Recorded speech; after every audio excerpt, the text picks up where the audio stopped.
చేసిన ఘనకార్యాలన్నీ చేసేసి లబోదిబోమంటే ఎవరు ఓదారుస్తారు? ఎందుకు ఓదారుస్తారు? చేసిన పాపం చెడని పదార్థం అని చిలక్కు చెప్పినట్లు చెప్తే వింటే కదా. ఇవి ఎమ్మెల్యేపై నియోజకవర్గ ప్రజలు, పార్టీ నేతలు, కార్యకర్తల ఆగ్రహ పలుకులు. సీటిస్తే ఓటమి తప్పదని వ్యాఖ్యలు గుప్పమంటుంటే అధిష్టానం మాత్రం డైలమాలో ఎందుకు పడకుండా ఉంటుంది? ఇసుక దందా, గ్రావెల్ దందా, ముడుపులు, ఇది ఈ ఎమ్మెల్యే మహాశైని నిర్వాకం. ఈ ఘనమైన అపకీర్తి పొందిన ఎమ్మెల్యే ఎవరు? ఆయన చేసిన నిర్వాకాలు ఏమిటి? సీటిస్తే డిపాజిటే గల్లంత అవుతుందేమో అన్నంత అధ్వానంగా ఆయన ఎందుకు ప్రవర్తిస్తున్నారు? ఈ ప్రశ్నలన్నింటికీ సమాధానాలు తెలియాలంటే ఈ స్టోరీ చూడాల్సిందే.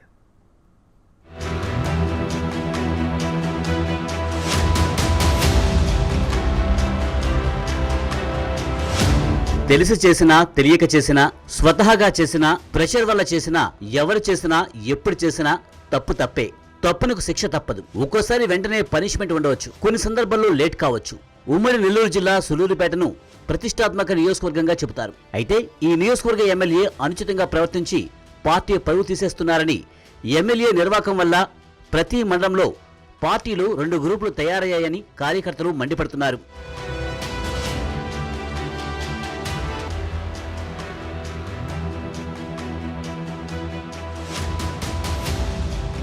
ఉమ్మడి నెల్లూరు జిల్లా సులూరుపేట నియోజకవర్గానికి ఒకవైపు సముద్ర తీరం, మరోవైపు special economic zone Sri City, సముద్ర తీరంలో శ్రీహరికోట షార్ అంతరిక్ష కేంద్రం, మరోవైపు తమిళనాడు సరిహద్దు, ఇలా ఎన్నో ప్రత్యేకతలు ఉన్న ఈ నియోజకవర్గంలో అధికార పార్టీ ఎమ్మెల్యే మాత్రం ప్రజలకు దర్శనం ఇవ్వడం లేదని ఎప్పుడూ ఆరోపణలు వస్తున్నాయి. ప్రభుత్వ ఉద్యోగం వదిలి 2009లో రాజకీయ రంగ ప్రవేశం చేసిన కిలివేటి సంజీవయ్య మాజీ మంత్రి పసల పెంచలయ్య రాజకీయ వారసత్వాన్ని తీసుకున్నారు.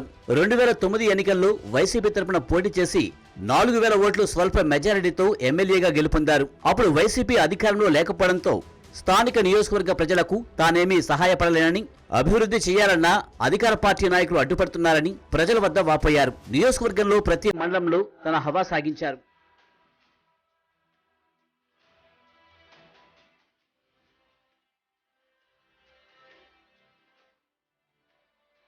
రెండోసారి 2014 ఎన్నికల్లో సంజీవయ్యపై ప్రజలకు, స్థానిక నాయకులకు అసహనంగా ఉన్న రాష్ట్రమంతా వీచిన జగన్ గారితో 63,000 ఓట్ల మెజారిటీతో గెలుపొందారు. పార్టీ అధికారంలోకి రావడంతో ఇష్టారాజ్యంగా ప్రవర్తించడం మొదలుపెట్టారు. నియోజకవర్గ అభివృద్ధి, ప్రజల సమస్యలు పక్కన పెట్టి ప్రైవేటు కంపెనీలలో వాటాలు, ఇసుక, గ్రావెల్ దందాలు సాగించినట్లు, యథేచ్ఛగా మామూలు వసూలు చేసినట్లు ఆరోపణలు వెల్లువెత్తాయి. టీడీపీ నుంచి వచ్చిన నేతల నుంచి భారీ ముడుపులు తీసుకుని వారికి పెత్తనం అప్పచెప్పారని పలువురు వైసీపీ నేతలు వ్యాఖ్యానించారు.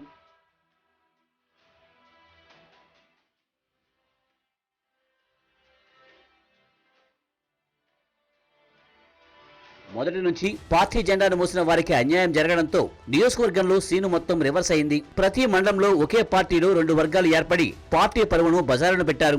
పార్టీ మనుగడ దెబ్బతింటుందన్న ఉద్దేశంతో నియోజకవర్గం సీనియర్ నేతలకి అన్యాయం జరిగినా సులూరుపేట రెడ్డి సామాజిక వర్గం మిన్నకుండిపోతున్నట్లు వార్తలు వస్తున్నాయి. వైసీపీ ప్రతిపక్షంలో ఉన్నప్పుడు పెళ్లకూరు మండలంలో 10కి 10 ఎంపీటీసీ స్థానాలు గెలిపించి సత్తా చాటిన కామిరెడ్డి సత్యనారాయణ రెడ్డికి, ఎమ్మెల్యేకి గ్రీన్ ప్యానెల్ ఊడి పరిశ్రమ విషయంలో విభేదాలు తలెత్తాయి. జిల్లా సర్వసభ్య సమావేశంలో నువ్వెంత అంటే నువ్వెంత అనే స్థాయికి వచ్చారు. దీంతో సత్యనారాయణ రెడ్డి పార్టీకి దూరంగా ఉంటూ పంచాయతీ, మున్సిపల్ ఎన్నికల్లో అంటీ ముట్టినట్లు వ్యవహరించారు. ఈ విషయం కాస్త మంత్రి పెద్దిరెడ్డి రామచంద్రారెడ్డి దృష్టికి వెళ్లడంతో పంచాయతీ చేసి పంపించినట్లు వైసీపీ వర్గాలు చెబుతున్నాయి.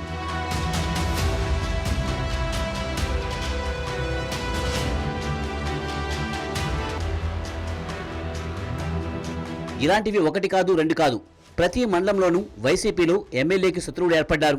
ముడుపులు ఇచ్చేవారిని దగ్గర పెట్టుకుని పార్టీని నమ్ముకుని పనిచేసే కార్యకర్తలను, సీనియర్ నాయకులను దూరం పెట్టడంతో ఎమ్మెల్యేపై పూర్తి స్థాయిలో వైసీపీ నేతలు గురుమంటున్నారు. 2009 ఎన్నికల నుండి పార్టీ కోసం పనిచేస్తున్న బాబురెడ్డి అనే వ్యక్తి మున్సిపల్ కార్యాలయంలో ఉద్యోగం ఇప్పించి మళ్లీ ఉద్యోగం తీయించివేయడంతో తన బాధను సోషల్ మీడియాలో పంచుకున్నాడు. బాబురెడ్డిపై అక్రమ కేసులు పెట్టి పోలీస్ స్టేషన్లో పెట్టినట్లు వార్తలు వెల్లువెత్తాయి. ఈ రీతిన నియోజకవర్గంలో కిలివేటి సంజయ్యపై వ్యతిరేకత కనిపిస్తుంది.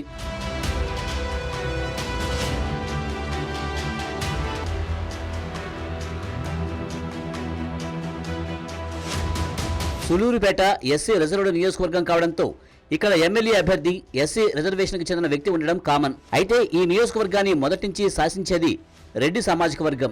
1కి 2 సార్లు రెడ్డి సామాజిక వర్గాన్ని కాదని టీడీపీ ఎమ్మెల్యే అభ్యర్థిగా సీటు తెచ్చుకున్న పరస వెంకటరత్నం డిపాజిట్ కోల్పోయారు. ప్రస్తుత ఎమ్మెల్యే కిలివేటి సంజయ్ నియోజకవర్గ ప్రజలతో పాటు రెడ్డి సామాజిక వర్గం పూర్తిగా వ్యతిరేకంగా ఉండడంతో రాబోయే ఎన్నికల్లో డిపాజిట్ దక్కదని ప్రచారం జోరుగా జరుగుతుంది.